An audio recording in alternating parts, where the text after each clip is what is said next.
ఒక చిన్న స్టోరీ చెప్తాను. ఒక కోర్టులో ఒక కేసు వచ్చింది.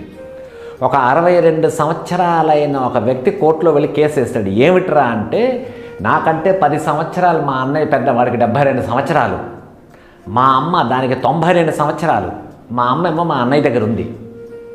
మా అమ్మ 92 సంవత్సరాలది మా అన్నయ్య దగ్గర ఉంది.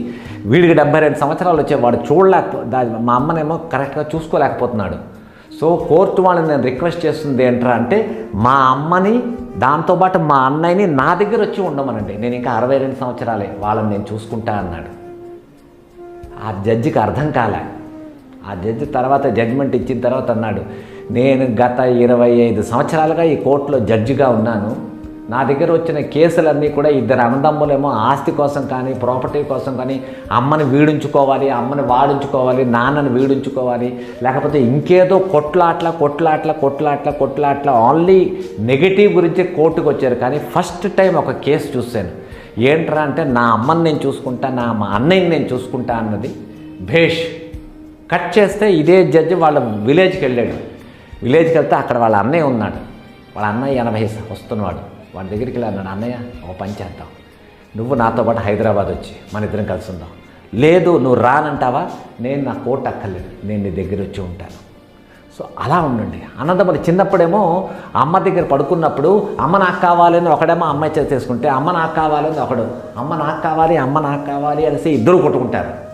ఇదే వీళ్ళు పెద్ద అయిపోయిన తర్వాత అమ్మ నువ్వు ఉంచుకో, అమ్మ నాకు అక్కర్లేదు, అమ్మ నువ్వు ఉంచుకో, అమ్మ నాకు అక్కర్లేదు అంటారు. వై? ఏమిటి చేంజ్ వచ్చేసింది మీలోని? ఏం లేదు కదా, మీరు పెద్ద అయ్యారు. ఏళ్ళు ఎగసన బుద్ధి దిగసన అంటారు. ఏళ్ళు వస్తున్న కొద్దీ బుద్ధి పెరగాలి, కానీ ఏళ్ళు వస్తున్న కొద్దీ జనాల బుద్ధి దిగిపోతున్నది. ఆ అమ్మను పనిచేసుకుంటారు. వాళ్ళు ఒక్క మాట రివైండ్ చేసుకుని వెళ్ళండి. మీరు చిన్నప్పుడు మీ అమ్మని మీరు వదలకుండా ఉండేవారు, మీ అమ్మ పెడితేనే తినేవారు, మీ అమ్మ పక్కనే పడుకునేవారు. అలాంటి అమ్మని మీకు పాలు పెంచి తన రక్తాన్ని పాల్లో మార్చి పెంచితేనేమో పెద్ద అయిపోయిన తర్వాత మీ అమ్మను ఎందుకు షేరింగ్ చేద్దాం అనుకుంటున్నారు, ఎందుకు వద్దనుకుంటున్నారు? What is this? మీ దగ్గర డబ్బు ఉందనా? డబ్బు ఉంటే మీ అమ్మకి డబ్బు అక్కర్లే, మీ అమ్మకి నువ్వు కావాలి ఎప్పుడైనా. సో ఈ విషయాలు ఏంటంటే, ఇది ఆధ్యాత్మిక ఆర్ డివోషనల్ అలాంటిది కాదు. ఇది ఒక మనిషి తాలూకా బేసిక్ నేచర్. ఇది నేను స్టడీ చేస్తున్నాను. ఇవాళ రోజులో ఎందుకు మనకి ఇంతలా తక్కువ అయిపోతున్నది? ఇప్పుడు ఇంకో విషయం చెప్తాను మీ అందరికీ, వినండి. ఎక్కడైనా ఫంక్షన్ అయింది, బాబాయ్ తాలూకా కూతురికి పెళ్ళి. సో బాబాయ్ కూతురు పెళ్ళి అయినప్పుడు ఈ వైఫ్ హస్బెండ్ వెళ్ళిపోతారు, పిల్లలు తీసుకెళ్ళరు. ఎందుకు? అక్కడ బాబాయ్ కూతురు పెళ్ళి కదమ్మా, మీరు ఎందుకు రావక్కర్లేదు, తీసుకెళ్ళండి ఫంక్షన్స్కి, మీ పిల్లల్ని తీసుకెళ్ళండి. మీ పిల్లల్ని ఫంక్షన్కి తీసుకొని వెళ్తేనే బాబాయ్ అంటే ఎవడో వాళ్ళకి తెలుస్తుంది, మావయ్య అంటే తెలుస్తుంది, పిన్నమ్మ తెలుస్తుంది, అత్తమ్మ తెలుస్తుంది, వాళ్ళ పిల్లలు ఎవడో తెలుస్తారు. రేపటి రోజులోనే మీరు పోతారు. పోయిన తర్వాత మీ పిల్లల్ని ఈ ఫ్యామిలీలో ఎవరి దగ్గరికి తీసుకెళ్ళలేదు. ఈ పిల్లలు ఇద్దరు వేరేగా ఉండిపోతారు. ఒకడు అమెరికాలో, ఒకడు రష్యాలో ఉంటాడు. వాడికి మన రిలేటివ్స్ ఎవ్వరూ చుట్టాలు తెలియదు. What else? వాడు ఒక్కడే అయిపోతాడు. ఏకాకి జీవితం నాది. అది మీ పిల్లలకి రానీకండి. మీ పిల్లల్ని మీ చుట్టరికాలు మొత్తం చెప్పండి వాళ్ళకి. ఏయ్ ఇదిగో బాబాయ్ కొడుకు నీకు తమ్ముడు అవుతాడు, ఇదిగో అత్తమ్మ కొడుకు నీకు బావ అవుతాడు, చెప్పండి వాళ్ళకి. వాళ్ళలో ఉన్న ఇంటిమేసీని పెంచడానికి ట్రై చేయండి. అది మీ డ్యూటీ. అది మీ పిల్లలు రిలేషన్స్తో పాటు ఏకమత్యంగా ఉండాలి అంటే అది మీ డ్యూటీ.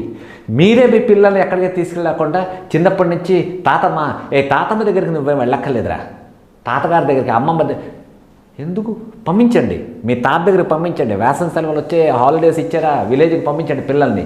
అక్కడ తాత ఉంటే, మా అమ్మ ఉంటే, అమ్మమ్మ ఉంటే, మావయ్యలు ఉంటే వాళ్ళ దగ్గర ఉంటారు. వాళ్ళు ఎఫెక్షన్ పెరుగుతుంది. Other than love and affection ఇంకేమీ లేదు సార్. డబ్బు సంపాదించారు అంటే మీ దగ్గర డబ్బు రాగానే మీ దగ్గర చీడ పురుగులు వస్తాయి 10 మంది. ఇప్పుడున్న యూత్కి చెప్తున్నాను, మీ రిలేటివ్స్ మీరు వద్దు, నేను ఒక్కడనే ఉంటాను, 24 గంటలు మొబైల్లో చూసుకుంటాను, ఈ మొబైల్లో వాట్సాప్ పంపిస్తాను, లైక్స్ పంపిస్తాను, షేర్ పంపిస్తాను. What else? ఎవరికైనా హ్యాపీ బర్త్డే వచ్చిందంటే హ్యాపీ బర్త్డే ఒక నవ్వు పంపిస్తారు. వాడికి ఫోన్ చేయండి. మీ ఫ్రెండ్ అయినా సరే, మీ రిలేటివ్ అయినా సరే ఫోన్ చేయండి. ఫోన్ చేసేప్పుడు హ్యాపీ బర్త్డే రా డూడ్, ఏం చేస్తున్నావు? ఎస్. ఎక్కడున్నావు?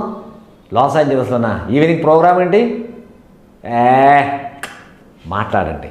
మాట్లాడితే ఇప్పుడు నేను ఇదే మాట్లాడింది, ఈ ఎక్స్ప్రెషన్స్ వారికి అర్థమవుతాయి. There is a intimacy developing. రేపటి రోజుల్లో మీరు నన్ను తిట్టుకోవచ్చు, ఈ సత్యప్రకాష్ ఏంటి రిలేషన్ డెవలప్ చేయమని చెప్తున్నాడు ఏంటి అని. బట్ రిలేషన్స్ అన్నది కావాలి. రిలేషన్స్ లేకుండా ఈ మనిషి మీద, ఈ భూమి మీద మనిషి అన్నవాడు ఏకైక అయిపోతాడు.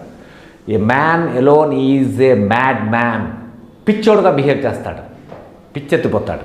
అది మీ పిల్లలకి రానీకండి. వాళ్ళకి మీ ఫ్యామిలీతో పాటు ఉంచండి, ఉంచి తీరండి. మీకు అర్థమైతే మంచిది, లేదైతే మీ కర్మ, దానికి నేనేం చేయలేను.